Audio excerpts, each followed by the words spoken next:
Hello friends, मैं प्रिया श्रीवास्तव आप सभी का स्वागत करती हूँ आपके अपने चैनल पर। संज्ञा की वीडियो आपने प्रीवियस वीडियो देखी है। संज्ञा के बारे में पूरा उसमें बताया है मैंने। संज्ञा के कितने भेद होते हैं, वैसे 3 होते हैं लेकिन कुछ विद्वान 5 मानते हैं, तो मैंने पाँचों संज्ञा के भेद बता दिए हैं आपको। और आज की इस वीडियो में मैं संज्ञा को दूसरे थोड़ा सा डीप लेवल जो लिटरेचर टीजीटी पीजीटी की तैयारी कर रहे हैं, कभी कभी उनसे भी ये प्रश्न पूछे जाते हैं, तो थोड़ा सा इसको पढ़ना ज़रूरी था। तो मुझे लगा कि आपको संज्ञा को व्युत्पत्ति के आधार पर भी बता देती हूँ कि कितने भेद हैं। तो इसको आप पढ़ने का प्रयास कीजिए और समझने का प्रयास कीजिए। हो सकता है जनरल हिंदी के लिए ना हो, लेकिन ये है कि हाँ, बिल्कुल लिटरेचर वाले बच्चों के लिए तो बिल्कुल मस्ट है कि आएगा ही आएगा उनके लिए। ठीक है,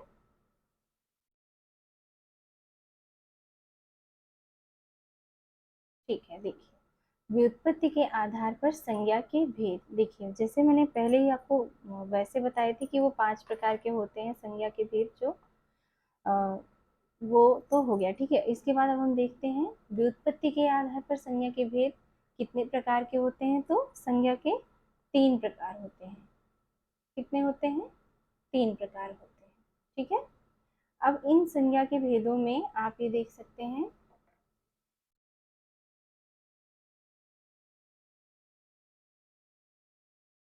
ठीक है, अब रूढ़ संज्ञा होती है। पहली कौन सी होती है?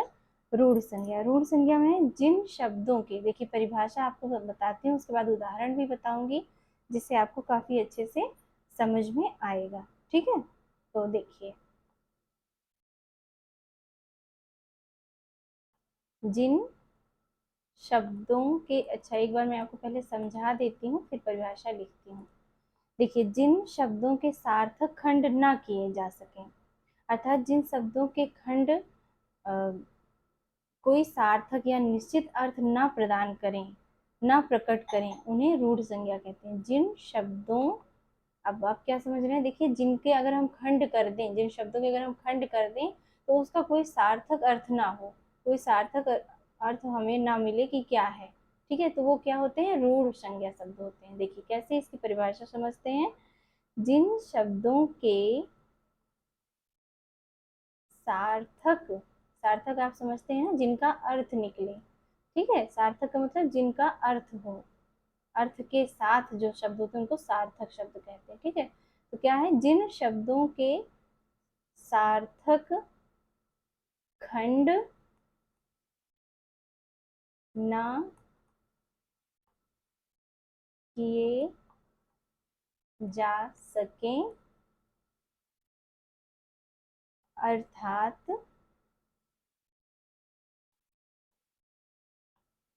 अर्थात जिन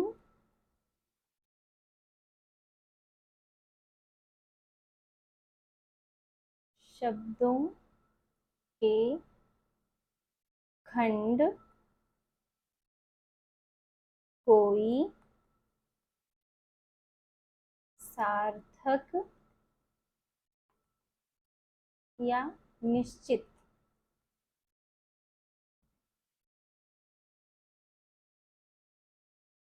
अर्थ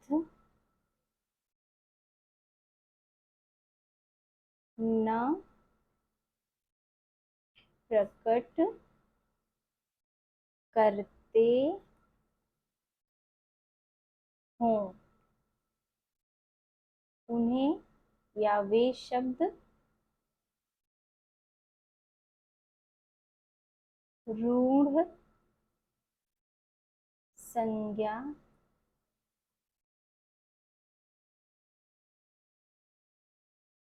कहलाते हैं।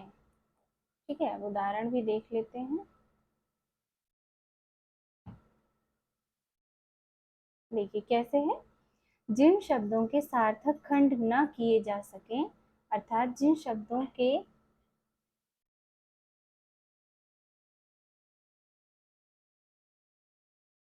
अर्थात जिन शब्दों के खंड कोई सार्थक या निश्चित अर्थ न प्रकट करते हों, वे शब्द रूढ़ संज्ञा कहलाते हैं। देखिए, अब रूढ़ संज्ञा किसी किसी के लिए बहुत नया होगा, लेकिन आप समझने का प्रयास कीजिए। रूढ़ संज्ञा क्या है? जिन शब्दों के सार्थक खंड ना किए जा सके, यानी कि जिनका प्रॉपर अर्थ ही ना निकले। अगर उनको खंड कर देंगे तो उनका कोई अर्थ ना निकले। तो जिन शब्दों के खंड कोई सार्थक अर्थ नहीं निकालते हैं, या जिन शब्दों के अगर खंड किए जाएं तो कोई सार्थक या निश्चित अर्थ न प्रकट करते हों, वे शब्द क्या कहलाते हैं? रूढ़ संज्ञा शब्द कहलाते हैं। अब उदाहरण देख लेते हैं, जैसे कमल। अब एक शब्द है कमल, ठीक है। अब इसको आप अगर कई खंडों में बांटते हैं, जैसे क म ल, तो अलग अलग तो सिर्फ वर्ण रह जा रहे हैं ना, उसका कोई अर्थ तो निकल नहीं रहा है, सिर्फ वर्ण में बढ़ जाएगा। तो क शब्द का क्या अर्थ होता है? कोई अर्थ नहीं होता है। माँ का क्या अर्थ होता है? कुछ नहीं, वर्ण है सिर्फ ये। ऐसे ला ही कोई शब्द का क्या मतलब निकल रहा है? कुछ नहीं, क्योंकि ये वर्ण है। अब कमल अगर हम एक साथ लिखते हैं, क म ल, तीनों को मिला देते हैं तो एक कमल यानी कि एक पुष्प का बोध होता है, ठीक है। एक सार्थक अर्थ निकल रहा है। तो ऐसे क्या हुआ? ये कमल शब्द क्या हुआ? हमारा रूढ़ संज्ञा का उदाहरण है। इसके अलावा हम देख लेते हैं और क्या है? नाक। अभी जो हमारी नोज होती है, नाक है। अब ना और क लिख दीजिए, तो क्या अलग अर्थ होगा? कुछ भी अर्थ नहीं निकलेगा, क्योंकि खंड इनके अलग अलग हो गए हैं, ठीक है। तो इस तरह से जब इन्हें मिला देंगे तो एक नाक यानी कि हमारे अंग का निर्माण कर रहे हैं, ठीक है। इसके बाद हम एक और शब्द ले लेते हैं, आज। अब आज जैसे है, देखिए, आ और जा मिलकर दो शब्द, दो वर्ण मिलकर एक शब्द बना रहे हैं। तो ये क्या है? आज क्या है? रूढ़ संज्ञा। अगर इसे हम खंड खंड में बांट देंगे तो क्या होगा? कोई इसका सार्थक अर्थ नहीं निकलेगा। ऐसे ही कल, पर, ठीक है। तो ऐसे शब्द जो हैं ये हमारे क्या हैं? रूढ़ संज्ञा के अंतर्गत आते हैं, ठीक है। अब आपको रूढ़ संज्ञा काफी अच्छे समझ में आ गया होगा। कमल, उदाहरण क्या है? कमल, नाक, आज, कल, पर आदि, ये इसके उदाहरण हैं। इन शब्दों को देखकर आप पता लगा सकते हैं कि ये रूढ़ संज्ञा के शब्द हैं, ठीक है। अब हम दूसरा देख लेते हैं। दूसरी संज्ञा हमारी कौन सी होती है? यौगिक संज्ञा, ठीक है। दूसरी संज्ञा हमारी कौन सी है? यौगिक संज्ञा। अब देखिए, यौगिक संज्ञा मतलब आपको समझ में आ रहा होगा कि शब्द कैसा है। जैसे यौगिक, यौगिक का मतलब ये होता है कि योग से बना हुआ कोई भी चीज होगी तो वो क्या होगी? यौगिक होगी। यानी कि योग, योग मतलब जोड़, जोड़ का मतलब मिलकर, किसी भी चीज से मिलकर जो बने होंगे वो क्या होते हैं? यौगिक होते हैं। अब वो यौगिक तत्व भी हो सकते हैं, शब्द भी हो सकते हैं, संज्ञा भी हो सकती है, ठीक है। बहुत सब कुछ हो सकता है, जो भी मिक्स करके मिलकर बना होगा वो क्या होता है? यौगिक। यौगिक शब्द का अर्थ यही होता है, ठीक है। अब यौगिक संज्ञा है, यानी कि वे शब्द होंगे जो दो, कम से कम दो शब्दों से तो जरूर मिलकर बने होंगे, वो भी सार्थक शब्द होंगे, ठीक है। इसकी परिभाषा क्या होती है? ऐसे शब्द जो दो सार्थक शब्दों से मिलकर बने हों, अर्थात ऐसे शब्द जिनके खंड करने पर सार्थक यानी कि निश्चित अर्थ निकले, वे शब्द क्या कहलाते हैं? योगी संज्ञा कहलाते हैं, ठीक है। देखिए, अब मैं आपको इसकी परिभाषा लिखा देती हूँ, जिससे आपको काफी अच्छे से समझ में आएगा, ठीक है।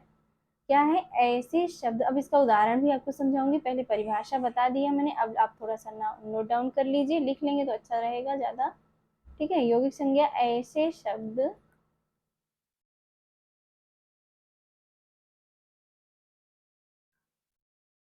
जो दो सार्थक, ऐसे शब्द जो दो सार्थक शब्दों से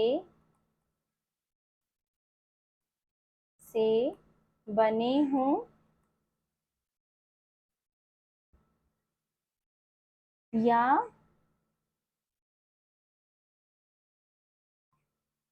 ऐसे शब्द जिनके सार्थक खंड या निश्चित अर्थ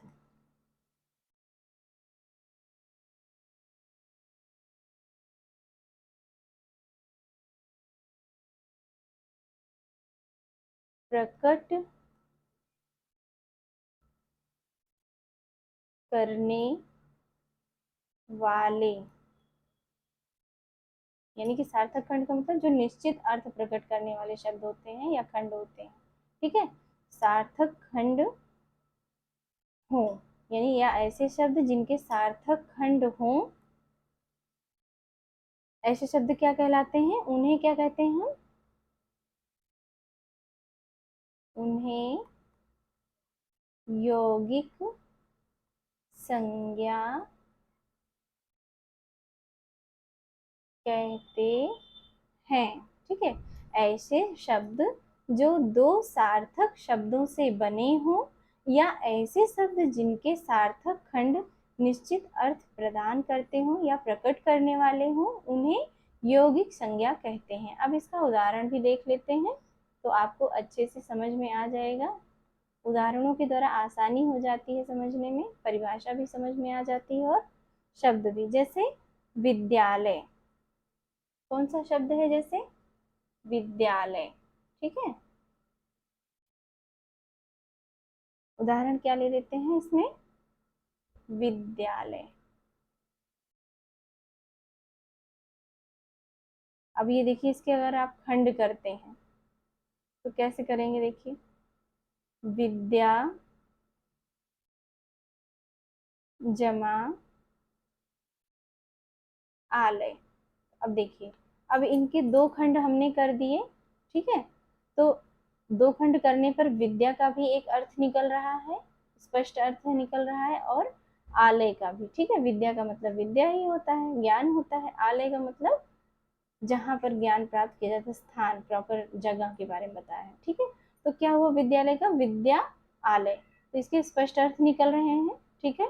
विद्यालय को अगर हम दो भाग में बांट रहे हैं, विद्या जमा आलय, तो विद्या का अलग अर्थ स्पष्ट हुआ और आलय का अलग अर्थ स्पष्ट हुआ, ठीक है। इसी प्रकार हम अन्य उदाहरण देख लेते हैं।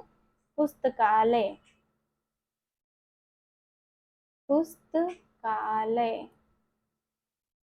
अब ये जो पुस्तकालय है, इसमें क्या होगा, इसका खंड में बांटेंगे, सार्थक खंड विशेष ध्यान रखिएगा, ठीक है। खंड तो हो जाएंगे पर सार्थक हैं कि नहीं, इसका ध्यान रखिएगा, ठीक है। पुस्तकालय में क्या हुआ, पुस्तक जमा आलय। अब देखिए, ये दो शब्दों, दो सार्थक खंड हो गए, पुस्तक और आलय, ठीक। अब इसके बाद एक और उदाहरण देख लेते हैं, जैसे हिमालय। हिमालय, हिमालय कैसे हुआ, हिम जमा आलय, ठीक है।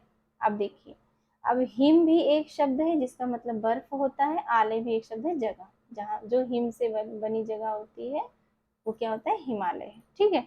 अब एक उदाहरण और देख लेते हैं, कैसे, थोड़ा सा इससे अलग ले लेते हैं। घुड़सवार, घुड़सवार, ठीक है। अब घुड़सवार में देखिए क्या है, घुड़सवार, ठीक है। अब इसमें क्या हुआ, देखिए जो घोड़े पर सवार होते हैं उनको क्या बोलते हैं, घुड़सवार, ठीक है। इस तरह से आपको काफी अच्छे से समझ में आ गया होगा, ठीक है, इन उदाहरणों से।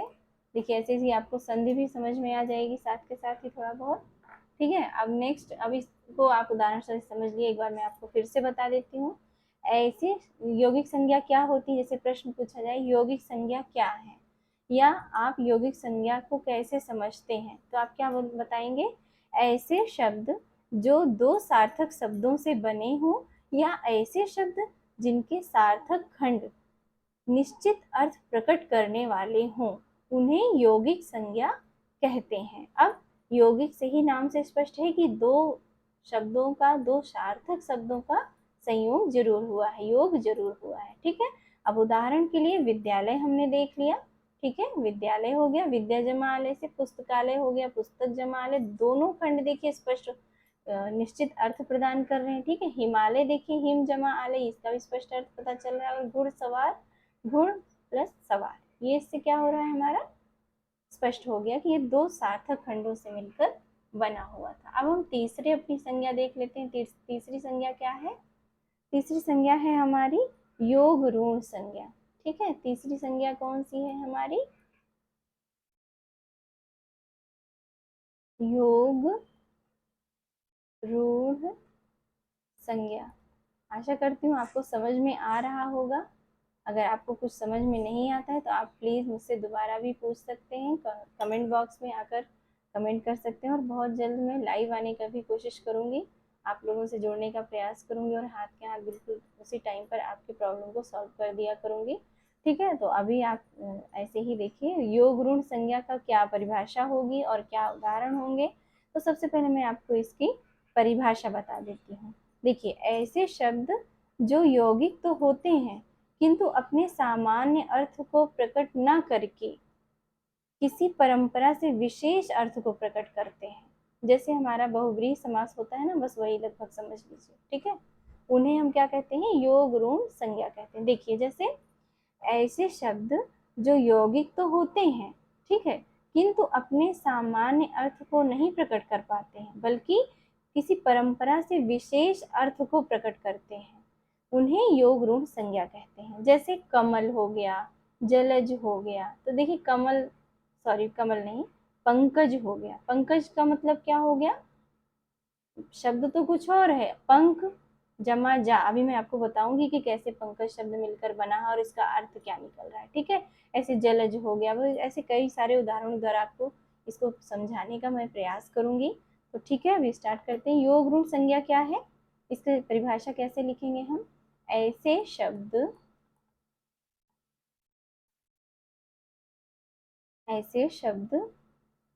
जो यौगिक तो होते हैं, ठीक है, ऐसे शब्द जो यौगिक तो होते हैं किंतु अपने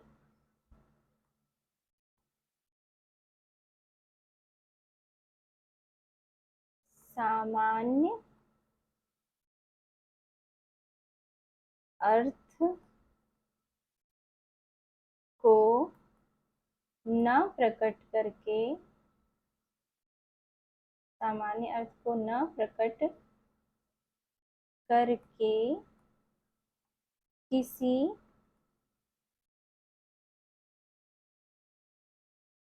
परंपरा से, ठीक है, किसी परंपरा से विशेष अर्थ को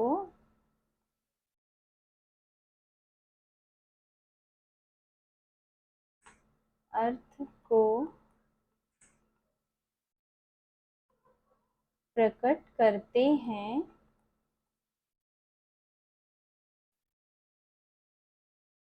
उन्हें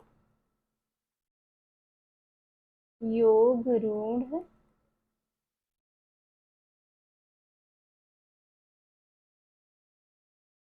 संज्ञा कहते हैं। अब उदाहरण भी देख लेते हैं। ठीक है, अब एक बार परिभाषा देखते हैं, उसके बाद उदाहरण देखते हैं। देखिए क्या है ये योग ऋण, सॉरी थोड़ा गलत कट गया इधर, कोई नहीं। क्या है? योग ऋण है ये लिखा।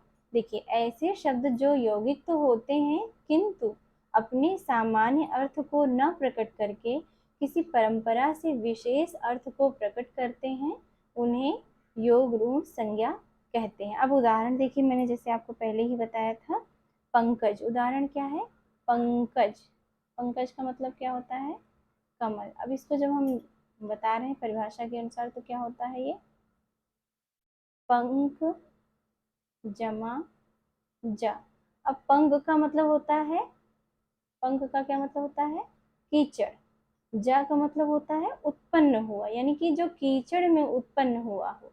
पंकज का मतलब क्या होता है? जो कीचड़ में उत्पन्न हुआ हो, अर्थात क्या होता है?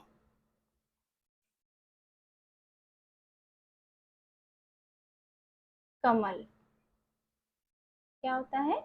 कमल को पंकज बोलते हैं। ठीक है, क्योंकि वो कीचड़ में उत्पन्न है। तो देखिए इसके परिभाषा में, ये देखिए यौगिक तो है किंतु सामान्य अर्थ नहीं दे रहा है। पंकज का कोई सामान्य अर्थ नहीं है, बल्कि किसी विशेष, मतलब किसी परंपरा से विशेष अर्थ को, मतलब कुछ दूसरा ही अर्थ प्रकट कर रहा है। ठीक है। जैसे बहुव्रीहि समास में होता है, जब आपको समास बताऊंगी तो उसमें आपको बहुव्रीहि समास का उदाहरण भी यही आएगा। इतना आप समझिए, जो बहुव्रीहि समास का उदाहरण है वही योग ऋण संज्ञा का भी उदाहरण है। इस तरह से आपको बहुव्रीहि समास भी समझ में आ जाएगा और योग ऋण संज्ञा भी समझ में आ जाएगी। ठीक है, जैसे पंकज हो गया तो अर्थात कमल, दूसरा ही अर्थ निकल रहा है। ठीक है, अब देखिए जलज। जलज जल में उत्पन्न हुआ या जल से उत्पन्न हुआ हो। ठीक है, जल से उत्पन्न हुआ यानी कि जल जमा जा, यानी कि क्या होता है, अर्थात जलज का अर्थ क्या होता है, बादल। क्या होता है, बादल। इसके बाद एक और उदाहरण देख लेते हैं, लंबोदर। क्या देख लेते हैं, लंबोदर। लंबोदर किसको कहते हैं, देखिए अब ये शब्द से तो आपको नहीं समझ में आ रहा है ना, ये शब्द लंबोदर है, लंबोदर लेकिन किसी और का अर्थ प्रकट कर रहा है। जैसे लंबा है उदर जैसा। ठीक है, लंबा है उदर जिसका, यानी कि कौन है इसमें, अर्थात कौन है इसमें, गणेश जी। ठीक है, लंबोदर किसके हुए, गणेश जी के लिए बोला गया है। इसके अलावा एक और उदाहरण देख लेते हैं, चक्रपाणी। चक्रपाणी, देखिए ये सब उदाहरण किसके हैं, बहुव्रीहि समास के भी हैं। ठीक है, इसको भी ध्यान रखते चलिएगा। चक्रपाणी किसका उदाहरण है, बहुव्रीहि समास का। चक्रपाणी मतलब, चक्र का मतलब तो चक्र होता है, पाणी का मतलब हाथ में, हाथ, यानी कि चक्र है जिसके हाथों में, चक्र है जिसके हाथों में, अर्थात विष्णु जी। विष्णु भगवान के हाथों में चक्र होता है ना। ठीक है, तो क्या हो गया, चक्रपाणी। तो ऐसे ऐसे उदाहरणों से आप समझ जाएंगे कि ये योग ऋण संज्ञा का उदाहरण है। ठीक है, अब इसी के साथ ही मैंने आपको ये व्युत्पत्ति के आधार पर संज्ञा के भेद बता दिए। देखिए, व्युत्पत्ति के आधार पर संज्ञा के भेद आपको मैंने योग ऋण संज्ञा की परिभाषा और उदाहरण भी बता दिया। ठीक है, सबसे पहली कौन सी संज्ञा थी हमारी, रूढ़ संज्ञा। जिन शब्दों के सार्थक अर्थ न, सार्थक खंड न किए जा सके, अर्थात जिन शब्दों के खंड कोई सार्थक या निश्चित अर्थ न प्रकट करते हो, वे शब्द रूढ़ संज्ञा कहलाते हैं। जैसे उदाहरण क्या है, कमल, नाक, आज, कल, पर आदि। फिर यौगिक संज्ञा देख लेते हैं। यौगिक संज्ञा में ऐसे शब्द जो दो सार्थक शब्दों से बने हो। ठीक है, जो दो, इस पर विशेष ध्यान दीजिएगा, दो सार्थक शब्दों से बने हो, अर्थात ऐसे शब्द जिनके सार्थक खंड निश्चित अर्थ प्रकट करने वाले हैं, उन्हें यौगिक संज्ञा कहते हैं। ठीक है, उदाहरण क्या है, विद्यालय, विद्या जमा आलय, यानी कि विद्यालय जहाँ पर हम पढ़ने जाते हैं। पुस्तकालय, पुस्तक जमा आलय, यानी कि पुस्तकालय, पुस्तकालय जहाँ पर पुस्तकें रखी हुई होती हैं, बहुत सारी पुस्तकें होती हैं, यानी कि जैसे इंग्लिश में लाइब्रेरी जिसे बोलते हैं। ठीक है, हिमालय, हिम जमा आलय, जहाँ पर हिम ही आलय है, यानी कि बर्फ से ही बने हुए रहने की जगह है, बर्फ की जगह है, तो वो क्या है, हिमालय हो गया। घुड़सवार क्या होगा, घुड़सवार, घोड़े पर सवार है जो, यानी कि घुड़सवार। तो अब आगे देखते हैं, इस तरह से उदाहरण देख लिया आपने यौगिक संज्ञा का। अब देखते हैं योग ऋण संज्ञा को। ऐसे शब्द जो यौगिक तो होते हैं किंतु अपने सामान्य अर्थ को न प्रकट करके किसी परंपरा से विशेष अर्थ को प्रकट करते हैं, यानी कि सामान्य अर्थ को प्रकट न करके कोई अन्य ही अर्थ प्रकट करते हैं, उन्हें क्या कहते हैं, योग ऋण संज्ञा कहते हैं। ठीक है, जैसे पहला उदाहरण क्या दिया हमने, पंकज अर्थात कमल, यानी कि पंकज। उसके बाद पंकज के बाद कौन सा है, जलज, जल जमा ज, यानी कि बादल, अर्थात बादल। जलज का क्या होता है, अर्थात बादल होते हैं, बादल को जलज बोलते हैं। लंबोदर, लंबा है उदर जिसका, अर्थात गणेश जी के लिए लंबोदर शब्द का प्रयोग किया जाता है। चक्रपाणी, चक्रपाणी यानी कि चक्र है हाथों में जिनके। ठीक है, अर्थात विष्णु जी के हाथों में चक्र है। तो इस तरह से आपने व्युत्पत्ति के आधार पर संज्ञा के 3 भेद होते हैं, और वो तीनों भेद कौन कौन से हैं इसको आपने अच्छे से समझ लिया। अब इसी के साथ मैं अपनी इस वीडियो को एंड करना चाहूँगी, और प्लीज़ मेरी वीडियो को लाइक कीजिए, मेरे चैनल को सब्सक्राइब कीजिए, और आपका एक सब्सक्रिप्शन और एक लाइक मुझे बहुत अच्छा मोटिवेशन देता है। और प्लीज़ कमेंट बॉक्स में अगर आपका कोई भी टॉपिक से रिलेटेड कोई भी डाउट हो तो प्लीज़ आप कमेंट कर सकते हैं, मुझसे क्वेश्चन पूछ सकते हैं, मैं उसको सॉल्व करने का प्रयास करूँगी और आपकी जितने भी डाउट हैं उनको क्लियर करने का प्रयास करूँगी। तो मिलती हूँ एक नई वीडियो में। Okay, thank you for watching my video. Okay, thank you so much.